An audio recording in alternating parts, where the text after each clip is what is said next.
Hey guys, it's Jasmine Brand from the JasmineBrand.com, and I have with me Daniel Booby Gibson. Hey, how you doing? Good, I'm doing fantastic. Excited to see you. I heard reunion was. How would you describe the reunion? I think we kind of war zone. It was real. It was real. I expected it to be like, everybody getting off what they had to say. Kind of, as the season went on, kind of explaining themselves. But yeah, they came ready for war. Were you nervous at all? I wasn't nervous because I kind of already thought I knew what to expect. But what ended up happening was I got hit with a curveball too. Literal or physical? Literal. I ain't necessarily get hit, but it felt like it. You know what I'm saying? I was ducking and dodging, and it got real up there for me for a quick second. Okay. What surprised you the most that you can, Yeah, I can't give like too much of it away, but me and Keyshia had a discussion on stage. And we haven't had a discussion like that in a while. So Okay. yeah. Okay, I'm excited to see. So you and Keyshia aren't strangers to reality TV. What was appealing about Love and Hip Hop Hollywood?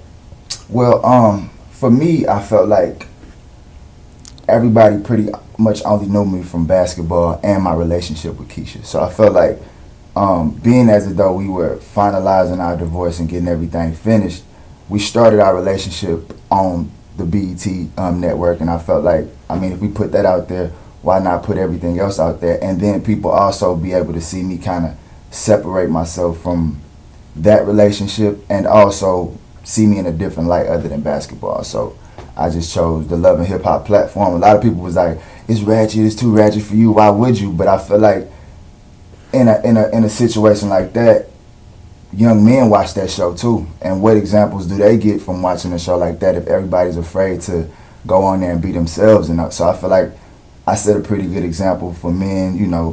I fall down, I get back up, but that sort of thing is important for our young men to see. So I felt like I wanted to go to that platform and kind of give them a different look, give them something good to look at, a good image to take from it. Were you apprehensive at all? Initially, because I heard that they kind of throw things in there and make things up and kind of get intensify things a little bit. So I didn't know what to expect in that regard, but I always felt like I would hold my own, so not too much. So as a viewer on the show, and people saw you and Keyshia on the show living together, which was weird for me watching, and other people know, but it worked for you guys, or it was working for you guys. Why did that situation work for you guys? I think that's what I was actually excited for the world to kind of see, because the whole idea of having a baby's mother, I call her my child's mother. I don't give her the baby mama title. But those relationships get toxic and they can be tough. And I felt like the point that we've reached after a long time, we're able to co-parent real well. And at the time, I was dealing with a lot in terms of career. I had just hurt my knee again trying to work out and play basketball. So it was like, and being in LA, I don't have no other family. Like, my only family is DJ, and it was her. And so she was getting ready to finish her album and go on tour, and we was like, it might work if we just stay together. We wouldn't have to do much traveling. You not really seeing nobody that serious that it would bother, and neither am I. So it worked, and we kind of do things unconventional. Like, we just try to make whatever works for us work. And that particular situation, I know people didn't really understand it, but watching, I think people got to see, like, there wasn't no lines crossed. We're just friends, and DJ benefited from it, from having me around, and things went smooth for us. Are you guys still living together? Nah, it definitely ran its course. You know what I'm saying? We extended it as long as we could. So I'm back living in my own place now, but for the time being, it allowed me to get myself together. I had my surgery, I could get over my surgery, and she was able to finish her album and get ready to get it out. So it did what it needed to do, but any longer it might have got weird. Okay. Let's talk about you and Brooke. You two knew each other for years. Before the show, what was your relationship like? Or how would you define it or describe it? Brooke, man, that's my girl. On the show, I call her my trill baby because she knows me from... So before we both got married, we knew each other just in Houston, just from being around me being a basketball player and her being an aspiring artist. And so we knew each other then, but once we got married, we kind of lost contact and really didn't communicate like that. Then being out here, again, I didn't have much family. And after, my divorce and everything, we kind of started to get back close and get cool, and that's how our relationship kind of developed and got to where it is now. When did you start looking at her differently? You know how guys have you were in the friend zone. It's still hard for me now, though. I'm still like, because, like, that's my girl. Like, yeah, we, things got twisted and we crossed the line, but it's still hard to think of her as, like, more, anything different than my friend. She's still, like... But do you kiss your friends? That was the tricky part of it. No, I don't usually kiss my friends, but it kind of just happened. But it's one of those things where it still didn't all the way change the dynamic of our relationship, because at that moment it didn't mean just because we kissed that, oh, now we go together, you my girl. You know what I'm saying? It was like we kissed and it was like, damn, do we really want to do this and kind of put everything that we work for or work towards, in terms of us being friends, like at risk and like being in a relationship and it don't work out and that things are weird between us. So that's a dilemma that we kind of go back and forth with. Okay. What are you guys now? What do you? Friends. Okay, friends. friends that with benefits. Not friends that not those kind of benefits. We ain't never slept together. We just kissed and yeah. So that was just the tricky part. We still friends and we still trying to figure out the best way to move from that situation. Do you feel like she used you to make Marcus jealous? Yeah, and at first I was in on it. What I think happened was when she would tell me how she was being treated, I started to feel away, and so I was like, well, maybe he should, feel some heat. Like, I'm really not trying to be with you, but if you need to use me, you can. And I think what ended up happening was it went too far. You know what I'm saying? We kind of started to develop feelings and get all mushy and stuff, and that ain't really how we get down. Right. How did Keyshia feel about seeing you and Brooke together sort of on the show? I don't understand why people still try to think that she would care. Like, she's been in relationships clearly. Like, I don't understand why people still try to put us together. Maybe because we did move in together. That was kind of weird, but we moved in together as friends. We was like roommates. It wasn't no hanky-panky. We wasn't doing none of that. And so she didn't care at all. I don't think it was she didn't feel no type of way.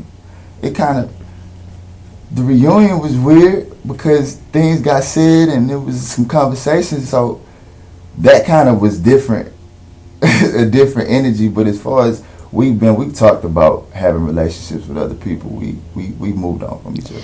So she didn't care. It didn't bother her at all. So I don't think it did. You don't think it? I don't think it did, but I was just saying, like, watching it at the reunion, it was different. So people should just tune into the reunion to kind of understand what I'm saying. Have you ever met any of her boyfriends? Keyshia's boyfriends? Nah, I don't need to meet none of them. It's just the only thing I care about in that regard is if they gonna be around my son. Gotcha. Okay. And so, what would you guys have either of you been in relationships where it was serious enough where you introduced your? Okay, no, we haven't done that yet. So we haven't introduced anybody to your son. We ain't got there yet. But that's pretty much the only thing either one of us care about. Is like when we get to the point where we gonna have somebody around him. Now we talk. Other than that, you can kiss who you want to kiss. I'm gonna kiss who I want to kiss, and we gonna still be cool. Could you ever see you guys together? No. 10, 20? Okay. Done. No. Friends. Better friends than... Yeah. Okay. Yeah, I think I don't even want to even think about other possibilities because we so dope now. You know what I'm saying? I wouldn't... Nah, we good. Okay. Do you feel like you were accurately portrayed on the show? I don't think people really, really got like a lot of my personality. You know what I'm saying? You are a little reserved, I will say that. Yeah. Okay. I'm pretty reserved all the time, but it's a little more flavor to me. I haven't had many opportunities to do that. Anytime I've been in scene, it's kind of been like with a girl or, my music or whatever. So, I think it's good for people to see me do something different, though. That was my whole thing. I wanted people to actually see me live life and not think that all I could do is put a basketball through a hoop. Like, I want people to kind of see me in a different light. Okay. let's talk about your music. Yes. We saw a little bit, tiny bit about your music on the show. Did you want to show more of that, or? Absolutely. Any opportunity I got to show my music, I wanted to, because I really want people to understand that this is just not something that overnight I picked up and was like, oh, I'm going to quit playing. And that's really what I wanted people to get. The whole idea that I stopped playing basketball to do music. That's like the craziest little rumor that I hate to hear, because if I wanted to do music and play ball, I could. It wouldn't be a thing. Like, literally, I broke my ankle, and in the process of in breaking my ankle, I started writing and I started putting it to music, and I started to develop that. And as I would try to get back and play, I broke the ankle, then I had the knee thing, then I had the back thing. So I just physically, it just started to take a toll on me, and I wasn't able to play ball. And music and writing and my poetry and all that just became my saving grace. It just became something that I can invest my energy into and get that same like joy when I finished it. And so I wanted people to get more of that, and I wanted people to know that I'm really doing this music thing, I'm really doing this writing thing as it's a passion of mine. It's not just something I'm doing just because I got money. Yeah, that's how most athletes do. They just like, oh, let me go to the studio, you know what I'm saying? And that's not why I'm doing it. If I never made $1 for writing a poem or writing a rhyme, like, I would still be happy because it fills my soul. Okay. Some people on the show don't take your music seriously. How do you think that's because you're an athlete, or because you're associated with Keyshia, or because? Well, I think that that's just them taking jabs. I don't think it's really like everybody that's on the show that's heard my music are actually fans of the music, like including Marcus, including Bridget, like they're all fans of the music once they hear the music. But the jab to throw is like, oh, here comes the basketball player, stick to that, you know what I'm saying? Right. Like, that's where they go. But I feel like anybody that's ever actually come in contact with my work, they've all left like in shock, like, oh shit, like you really do this for real. Okay. Have you and Keyshia ever talked about potentially collaborating together? Not collaborating to where we put anything out, but we've been in the studio a few times, and she knows that I have an ability. Her thing was always what comes with being an artist or an entertainer. She was just like, you ain't gonna be able to handle that. So, but I'm like, basketball is the same thing, like, you know what I'm saying? So, yeah, that was pretty much as far as we got with the music. Okay. If they asked you to come back to the show, would you come back? They already did. Okay. Yeah. So are you in the building? I'm assuming yes. Yeah. They'll see me for another year, and then we just take it from there. Are we going to be exploring more of our relationship, our situationship with whatever you want to call the friendship with Brooke? With Brooke, I think for me, like, I really want to be in a relationship. I do. Okay. Well, what kind of women are we looking for? Oh, wait a minute. Are we in one now? Are you in a relationship now? No. Okay. So what kind of woman are we looking for? I need a woman that's very ambitious. That's the sexiest thing in the world to me. Like a woman with something going on. A woman that's like inspired to like complete something like that. That's sexy to me. I don't really have a type. You know what I'm saying? I like, you know, something nice to look at. You know? But I don't really have a specific type. It's really like a connection thing. And for some reason, I like girls with a little attitude. Like, I'm gonna talk crazy to me a little bit. I like that. Okay.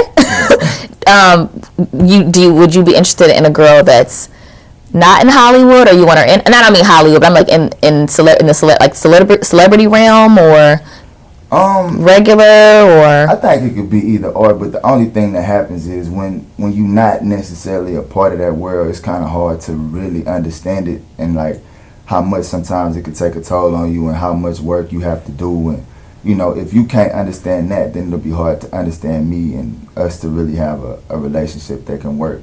So if you can get the whole idea of me being a celebrity and somebody that works in the entertainment business, then it probably can work. Okay. So what's next for Booby? Besides, we have the show. You're going to be on another season. Yeah. I actually went to a Big 3 game, and Ice Cube is I spoke to Roger Mason Jr., who's the commissioner, and they want me to be a part of of their league, so I'm thinking about that. There was another league that I was also a part of investing in called the Champions League, and it's sort of the same thing where like a lot of pros, a lot of guys with names from the NBA go play in like markets that don't have NBA teams, and we go out there and, you know, give the fans like that opportunity to like see us and vibe with us. It's like a real fanfare. I mean, a fan dedicated sort of league. So the Big Three, and I have a show October 26th, like one of my first shows with 2 Chainz and Gotti in Canada. So the music is doing what I wanted it to do. People hearing me, and for me, it's just about continuing to create and continuing to show people that I do this for real, and I'm gonna be doing it for a while, so they can get used to seeing me. Okay, totally off topic. I want to ask your take. You've been married before, and you have cheated, right? Okay. So I want to ask your take on the Kevin Hart situation right now. He's going through the whole sort of extortion video, alleged sex tape. What's your take on it? That's a tough situation for anybody to be in, and sometimes as men, we make stupid decisions, and I don't know that situation. I don't know if he did or if he didn't, and it's really not my place to kind of judge him on it. I can only speak from my own experience with it and just say, like, as a man, like, if you do make a decision like that and it comes right back, you got to step up to it like a man, own it, and if from that point on you want to do better, you do better. But it's really nothing, no sorries or no I love yous or can really fix it. You know, that's a trust thing, and once that trust is broken, it's really hard to get it back. So I'm one to say, if you're in a relationship, I mean, since things have happened with me, since you've learned, sure, to the point of if you're in a relationship, be in a relationship. If you want to play, but just be all the way 100 and honest with your mate about where you are mentally, because you'd be surprised. Some women ain't ready to be in a relationship either, and they might be on the same thing you on. So it's just really a matter of being honest, and when you're ready to commit to somebody, you fully commit to them. Have you ever been extorted by a woman? Yeah, or anybody. So no one's ever threatened, like, hey, if you don't, nah, I haven't had that happen. Cash at me. Nah, I haven't had that happen to me. That's a tough situation. If she got incriminating evidence on him, and then she trying to, I think he did what he was supposed to do in that, right? Like, you can't let nobody win like that. But yeah, that's gangster. I ain't never had that happen to me before. What's the craziest rumor you heard about yourself? I mean, I guess the whole that whole stripper thing. Like, when me and Keyshia broke up, or when I cheated on her with like a stripper. So you did not cheat on her with a stripper? Nah. Did you have sex with the stripper? We ain't finna get into all of the details of everything. But okay. I did, because I've had these conversations, and I pretty much owned everything. Okay. Like, people still want to try to like hold me to that, even though like I've clearly admitted to all of my wrongdoing. Right. But no, I didn't. That what happened between me and her, it was not a stripper. We were having issues, and just I had a lapse in judgment. It wasn't a stripper though. What came out after that was after we had broken up already. I had went to the strip club and I was doing my thing, you know, nigga being petty or whatever. I take a picture in the strip club on some I'm living life type of whatever, and that made it look as if that's what it was. But again, this internet is crazy. Like, if it get printed, everybody believe it and they take it to be facts, when a lot of it is like misconceptions, and people really don't be knowing the truth. What's the biggest misconception about you think? That I'm a cheater just because I cheated in that situation, and it was just so public, and everybody, and you know, it was tabloids and blogs and all that, so I get dubbed as like I'm automatically like a cheater, when in actuality, like, you know, I'm the type to be in a relationship when I'm ready to be in a relationship, and when I'm not, I just don't get in one, and I just do what I want to do. Okay. So okay. That's what I probably do. Is there anything else you want to talk about before I let you out of here?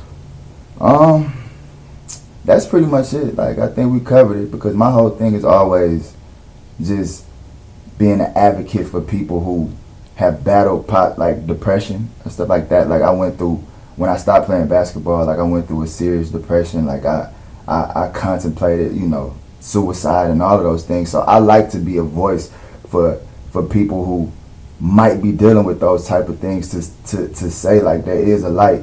There is a light. If you're able to find something that, a why, if you're able to find like something that can drive you, or something to put your faith in, there is a light. And also I like to be an advocate for not being boxed in and not feeling like what people say or what people think, because people will easily put their limitations on you when God's giving you this amazing vision on what you can do. Somebody else might not have that same capacity, so when they see you trying to do it, they're gonna be like, you can't do that, you should stop. And I feel like I want to be an advocate for people that have vision, and regardless of whatever doubt or whatever naysayers, they go after it. And those are the people that most people aspire to be like, but they were hated on at the beginning. So you got to have belief in yourself and not feel like you need permission to be great. When you were battling depression, how did you get out of it? That's why people don't understand how much love I have. I just got a little emotional. People really don't understand like the love that I have for music and writing. That's the only reason why I was able to figure it out. You know, I'm a real family man. And after all that happened, it all happened at like once. Like I broke my ankle. Me and Keyshia went through the divorce. I lost my grandmother. I was just completely just like lost. And what I started doing was, at first I would write and it would be like real dark. But then I would write and I would start creating endings that I wanted to have happen, and that started to be my light. And then what happened was I met this producer named Bruce Bang, and we was in the studio, and he heard some of my stuff, and he was like, damn, have you ever thought about putting any of this to like music? Like, I was like, nah, I just write. And so literally from that point on, I slept in the studio for like 2 months, like just writing, coming up with different ways to express myself, and the pen and the microphone just became my therapy.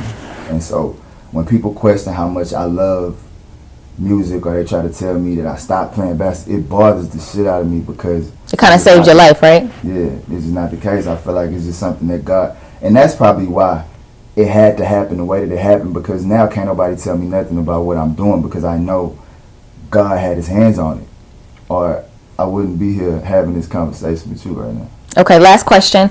If you had to pick one song, it can't be anything of yours, as a soundtrack. I was about to say, nobody knows. That's what I'm saying. Make sure it's on iTunes. Okay. Nobody knows. That actually described exactly everything I just talked about. Okay. Well, if you had to pick one song as a soundtrack of your life, it can't be your own. What would it be?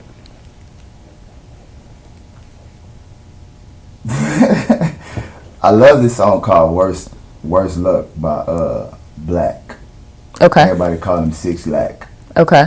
But that kind of describes my love life, I would say. And I'm a lover, so that would probably say that's my life.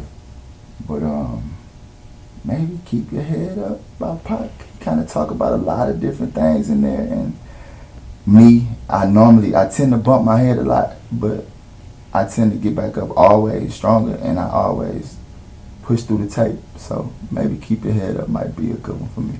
Okay, perfect. Well, it was so great talking to you. You got to come back again. Whenever y'all want me to come, I told you I got a lot of love for your brand. I got a lot of love for everything that you do. So if you ever want me to come back, I'm here. I'm going to hold you to it. Thank you.